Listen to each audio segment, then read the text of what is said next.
राधे दोस्तों, राधा नाम की महिमा। एक बार एक संत जी किसी गांव के निकट आश्रम पर भागवत की साप्ताहिक कथा कर रहे थे।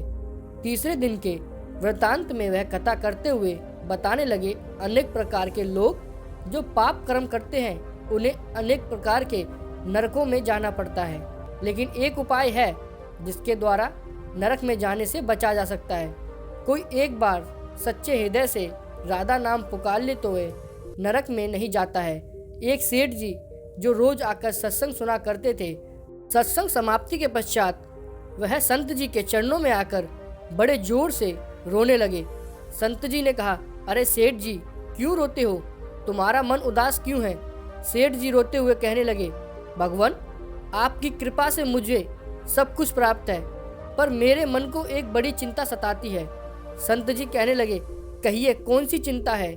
सेठ जी कहने लगे, आज आपने भागवत कथा में नरक का वर्णन किया है और वर्णन करते हुए बताया कि जीवों को अनेक पापों से नरकों की प्राप्ति होती है, लेकिन एक उपाय है जिसके द्वारा नरक में जाने से बचा जा सकता है। तो प्रभु, मैं तो आपकी शरण में हूँ, रोज सत्संग सुनने आता हूँ। मेरे मन में तो यह विश्वास है आप संतों की कृपा से, भागवत की कृपा से मेरा उद्धार तो हो ही जाएगा, लेकिन मेरा एक छोटा भाई है जिसकी उम्र 50 साल है। वह ना तो सत्संग में जाता है, ना परमात्मा पर विश्वास करता है और ना ही प्रभु का नाम सुमिरन करता है। उसका उद्धार किस प्रकार होगा? मुझे उसकी बड़ी चिंता सताती है। मैं उसे बहुत बार समझाने का प्रयास भी करता हूँ। इस संसार के काम तो होते रहेंगे, तुम भगवान के नाम का सिमरन भी किया करो। तब वह कहता है, ऐसा करने से कुछ नहीं होता है, तुम भी मत किया करो। मैं जितना आस्तिक हूँ प्रभु के प्रति, जितनी मेरी आस्था है, वह उतना ही कट्टर और अनिश्वरवादी है।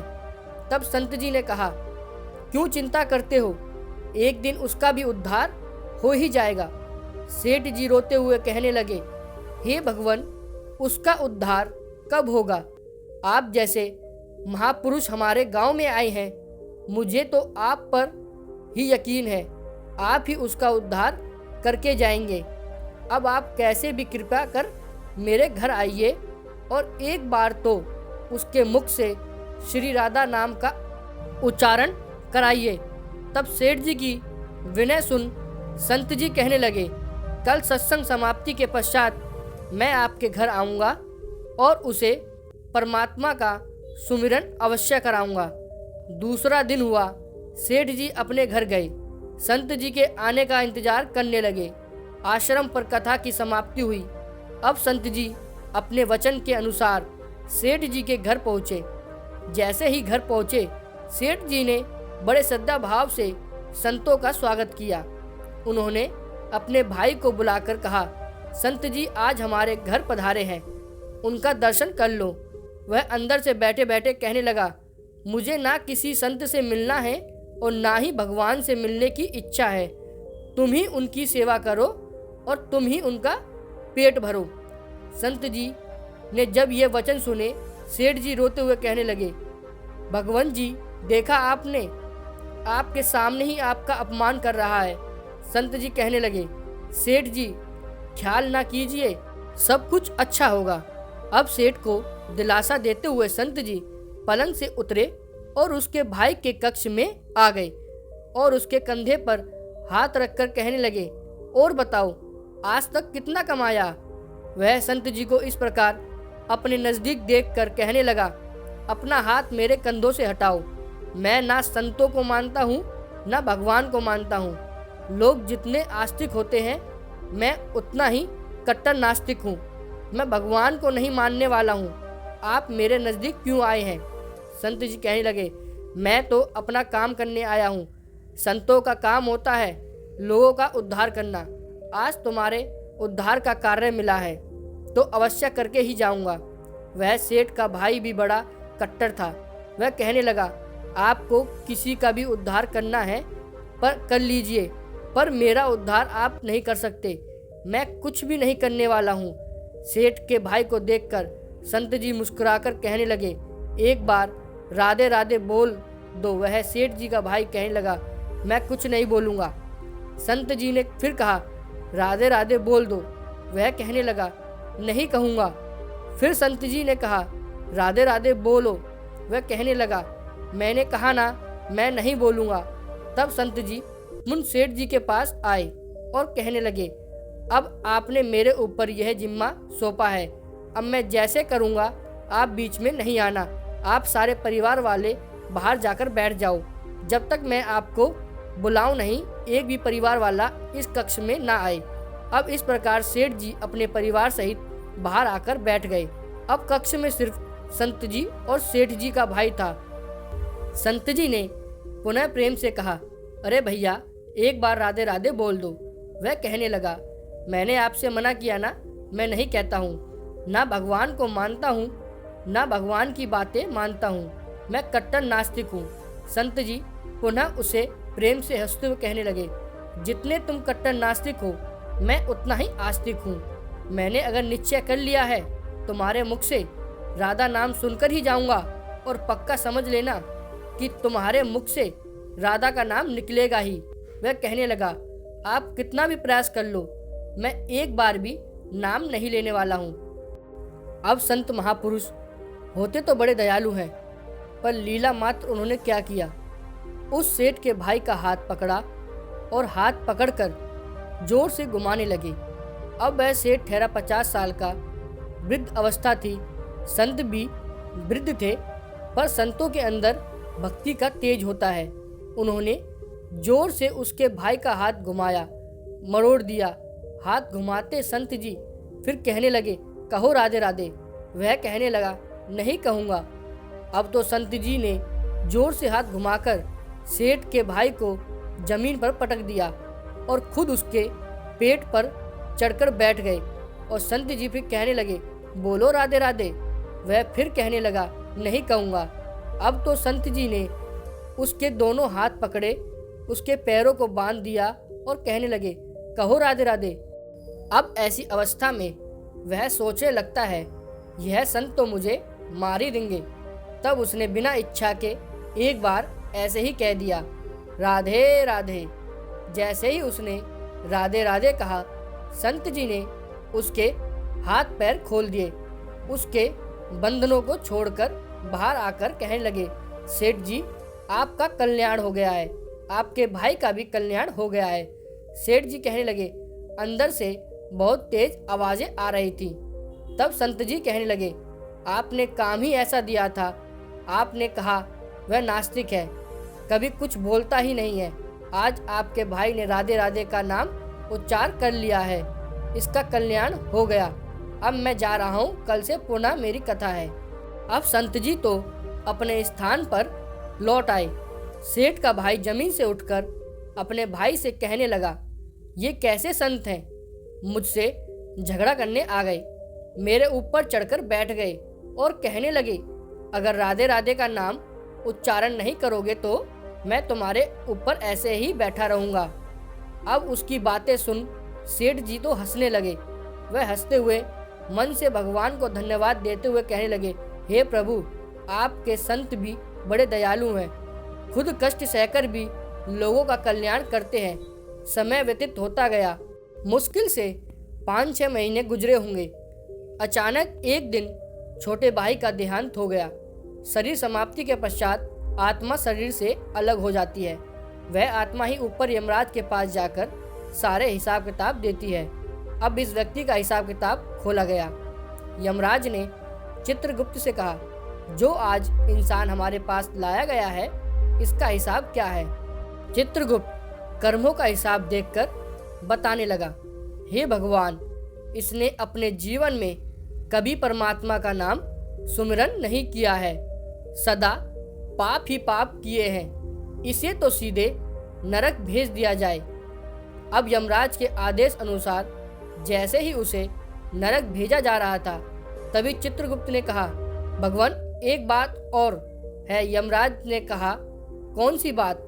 चित्रगुप्त ने कहा, भगवान, एक बार संतों के कहने पर इसने राधा नाम का उच्चारण किया था।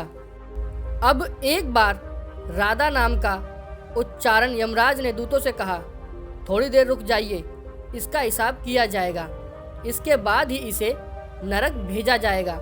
यमराज ने पुनः चित्रगुप्त से कहा, जल्दी से इसका हिसाब देखो और कहीं इसने परमात्मा का नाम उच्चारण तो नहीं किया है।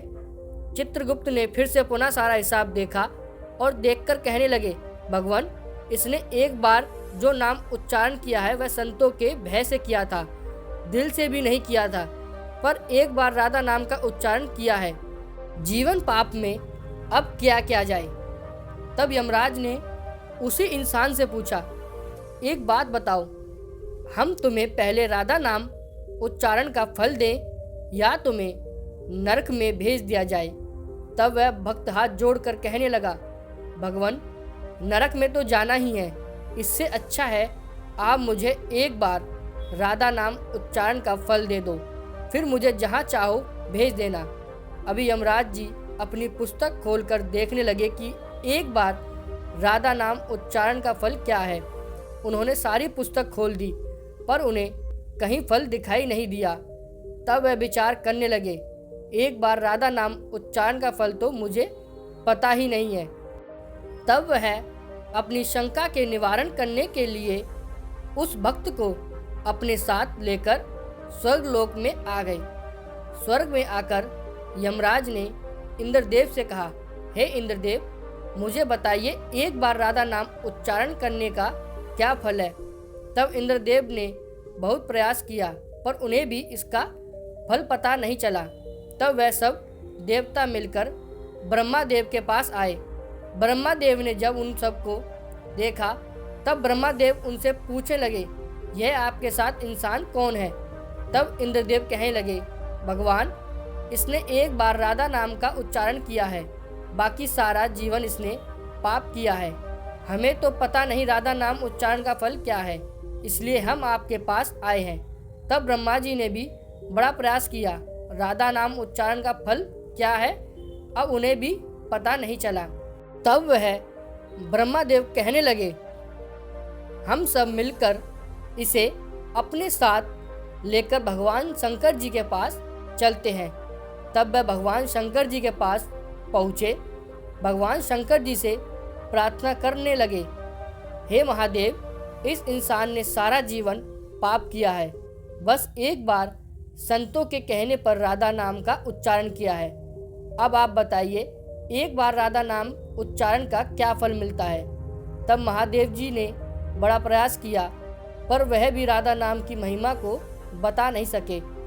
तब शंकर जी कहने लगे, अब हमें भगवान श्री कृष्ण के पास चलना पड़ेगा, क्योंकि वही राधा तत्व को जानते हैं।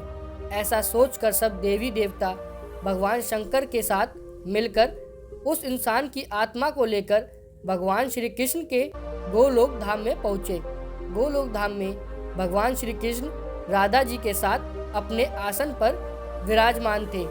भगवान श्री कृष्ण ने सब देवी देवताओं का सम्मान किया और उनसे पूछा, आज अचानक से आने का कारण क्या है? तब भगवान शंकर हाथ जोड़कर कहने लगे, हे भगवान, यह इंसान इसे धरती से लाया गया है। इसने अपने जीवन में अनेक पाप किए हैं पर एक बार राधा नाम का उच्चारण किया था। यमराज जी पता ना कर सके कि एक बार राधा नाम उच्चारण का फल क्या है। तब वह इसकी जानकारी लेने के लिए इसके साथ इंद्र जी के पास स्वर्गलोक में आए थे। फिर स्वर्ग से होते हुए ब्रह्मलोक में आए और ब्रह्मलोक से होते हुए यह मेरे पास पहुँचे। अब मैं इन सबको अपने साथ लेकर आपके पास आया हूँ। अब आप बताइए एक बार राधा नाम उच्चारण का क्या फल हो सकता है? जब इस प्रकार बातें चल रही थी तब श्री कृष्ण के पास बैठी राधा रानी बड़े जोर से हंसने लगी। तब श्री कृष्ण ने कहा, हे राधिका, क्यों हंसती हो? तब राधिका कहने लगी, हे भगवान, यह अभी तक राधा नाम का महत्व समझ नहीं सके हैं। तब भगवान शंकर जी कहने लगे, हे महारानी, राधिका के नाम का क्या असर है, आप हमें बताइएगा। तब राधा रानी जी कहने लगे, हे महादेव, आप खुद सोचिए, इस व्यक्ति ने एक बार राधा नाम जपा। एक बार राधिका के नाम जपने से स्वर्गलोक की सैर करके आया है, ब्रह्मा देव का ब्रह्मलोक में दर्शन करके आया है, आपके महादेव लोक में आपका इसने दर्शन किया है। आज एक बार उच्चारण के प्रभाव से यह आप सबको साथ लेकर हमारे गोलोक धाम में आया है, मेरे दर्शन और श्री कृष्ण का पूजन कर रहा है। इससे अधिक राधा नाम का और फल क्या हो सकता है। जब राधिका जी ने इस प्रकार एक बार राधा नाम का पूरा महत्व बताया तो यमराज कहने लगे, यह तो बड़ा अनंत फल है। जो व्यक्ति नरक में जाने वाला था वह एक बार उच्चारण से सब लोगों की यात्रा कर भगवान श्री कृष्ण और राधा रानी के चरणों में उपस्थित हो गया है।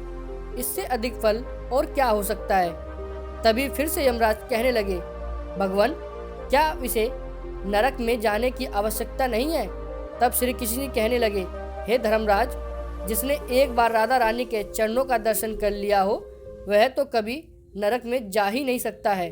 तब वह भक्त जो वहाँ पर राधा रानी के दर्शन कर रहा था वह कहने लगा, हे महारानी, मैंने तो संतों के भय में आकर आपका नाम उच्चारण किया था, पर जो सच्चे हृदय से आपके नाम का उच्चारण करते हैं उन्हें तो जीवन में कोई भय होगा ही नहीं। वह तो नरक की यात्रा में कभी निकलेंगे ही नहीं, वह तो सीधा आपके चरणों में ही समा जाएंगे। तो इतना महत्व है एक बार राधा नाम के उच्चारण का। तो सच्चे हृदय से जो एक बार इस प्रकार कह दे, राधे राधे श्याम मिला दे, तो राधा नाम का उच्चारण करते ही परमात्मा का साक्षात दर्शन हो जाता है। राधे राधे। अगर वीडियो आपको पसंद आई हो तो हमारे चैनल को सब्सक्राइब जरूर करें। धन्यवाद दोस्तों।